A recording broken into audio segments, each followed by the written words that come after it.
Veracruz is Mexico's oldest, largest, and historically most significant port. Also known as the door to the Americas, it was where the rest of the world had entered into Mexico for centuries. By observing the food, music, and culture, you will realize that Veracruz is a mixture of many cultures, primarily Native American, Spanish, and African. After a 3-hour drive from Papantla to the Port of Veracruz, our first stop was food. We went to El Gran Café de la Parroquia.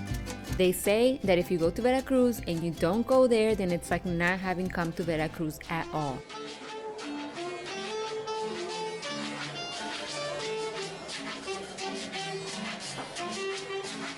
So of course I had to go. This cafe has been here since 1808. After walking around, I realized that it didn't look like I remembered, and that is because the older part is actually on the other side of the same block. There are now 3 locations in the city. I don't even drink coffee, but I couldn't pass up the experience of drinking coffee from these 200-year-old coffee machines. They are also known for their waiters adding milk to your coffee this way.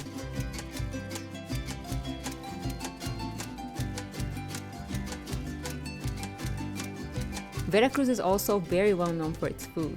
This day I had enchiladas suizas in a very Veracruzano delight, a picada. I ordered it sencilla, which is without any meat on it. This place is famous, and for some people it is a dream, like this sweet lady that we met right after finishing up here. We were able to enjoy a nice evening stroll down the Malecon or Riverwalk across the street, where you can find artisan markets to pick up souvenirs or traditional items.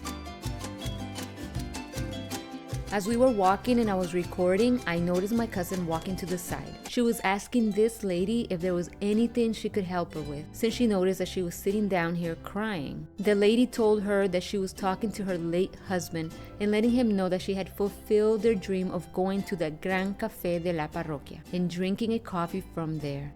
We ended up having a moment and also crying ourselves. Here in this area, we have divers who will dive in to get the coins that people toss for them to keep, while in the background, there are gigantic ships importing cars from across the globe.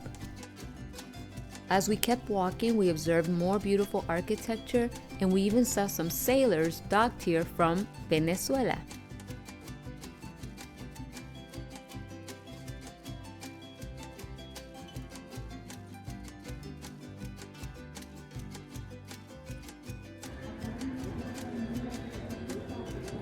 We then ran into a doggy marathon, where people were running with their dogs to raise food for street dogs.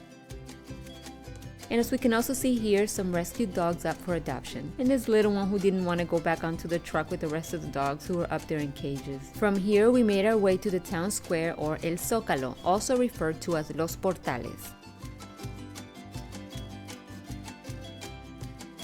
Los Portales is lined with hotels and restaurants.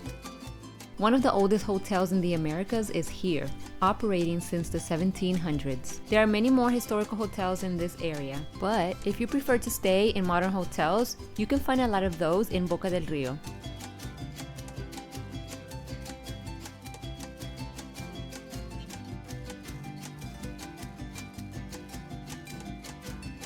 This was a Friday night and there was live music and couples dancing Danzon. Danzon originated in Cuba and was brought to Mexico by Cubans in the 1890s, by the way of Yucatan and eventually to Veracruz. You can see many mature couples and also the younger generation who have continued to embrace this tradition. Many of these couples come with very elegant matching outfits, while the ladies hold a fan in their hand. Some, especially the older generations, have their garments made specifically for the danzon.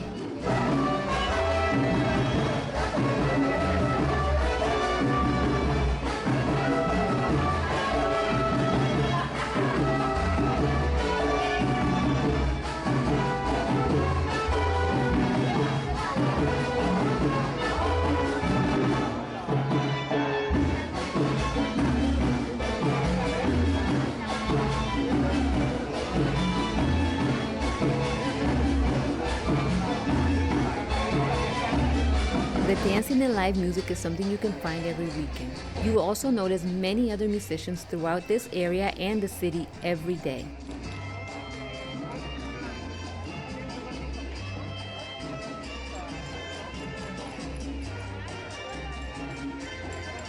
This has a very family-friendly vibe and the locals love to stroll around El Zocalo. You can also find vendors selling Mexican arts here.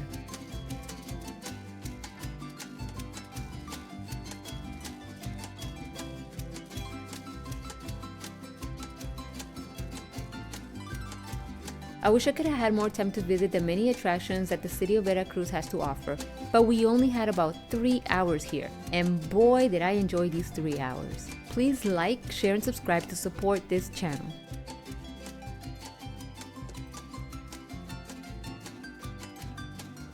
And from here, we then headed about an hour south to the port of Alvarado, Veracruz. Thank you for watching.